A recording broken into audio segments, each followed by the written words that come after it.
12 રાઉન્ડની ગણતરી બાદ ગણતરી અત્યારે અટકાવી દેવામાં આવી છે। મમતા બેનર્જી તે બેઠક ઉપરથી આગળ ચાલી રહ્યા હતા, પરંતુ 12 રાઉન્ડ બાદ ત્યાં ગણતરી અટકાવતા હવે બંને નેતાઓ એ અત્યારે મતગણતરી ઉપર પહોંચ્યા છે। કાઉન્ટિંગ સેન્ટર ઉપર પહોંચીને બંને અત્યારે માહિતી મળી છે કે શું એવું કારણ છે જેને લઈને એ મત ગણતરી છે તે અટકાવી દેવામાં આવી છે। તો શુભેન્દુ અધિકારી પણ અત્યારે તાત્કાલિક કાઉન્ટર સેન્ટર ઉપર પહોંચ્યા છે।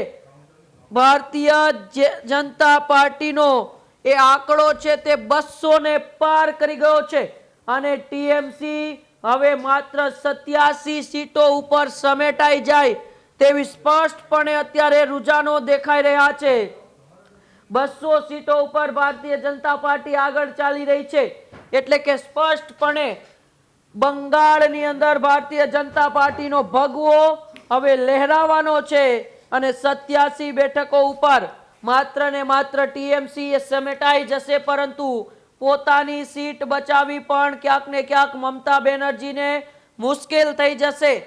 એ ભવાનીપુર બેઠક ઉપર અત્યારે આ ડ્રામા સર્જાયો છે, જેમાં અચાનક જ મત ગણતરી રોકી દેવાતા શુભેન્દુ અધિકારી અને મમતા બેનર્જી બંને છે તે કાઉન્ટિંગ સેન્ટર ઉપર પહોંચ્યા છે। 12 રાઉન્ડની ગણતરી બાદ ગણતરી અત્યારે અટકાવી દેવામાં આવી છે। મમતા બેનર્જી તે બેઠક ઉપરથી આગળ ચાલી રહ્યા હતા, પરંતુ 12 રાઉન્ડ બાદ ત્યાં ગણતરી અટકાવતા હવે બંને નેતાઓ એ અત્યારે મતગણતરી ઉપર પહોંચ્યા છે। કાઉન્ટિંગ સેન્ટર ઉપર પહોંચીને બંને અત્યારે માહિતી મળી છે કે શું એવું કારણ છે જેને લઈને એ મત ગણતરી છે તે અટકાવી દેવામાં આવી છે। તો શુભેન્દુ અધિકારી પણ અત્યારે તાત્કાલિક કાઉન્ટર સેન્ટર ઉપર પહોંચ્યા છે।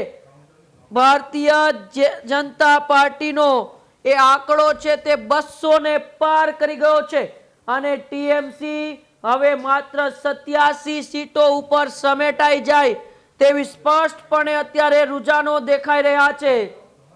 200 સીટો ઉપર ભારતીય જનતા પાર્ટી આગળ ચાલી રહી છે, એટલે કે સ્પષ્ટપણે બંગાળની અંદર ભારતીય જનતા પાર્ટીનો ભગવો હવે લહેરાવાનો છે અને 87 બેઠકો ઉપર માત્ર ને માત્ર ટીએમસી એ સમેટાઈ જશે, પરંતુ પોતાની સીટ બચાવી પણ ક્યાંક ને ક્યાંક મમતા બેનર્જીને મુશ્કેલ થઈ જશે।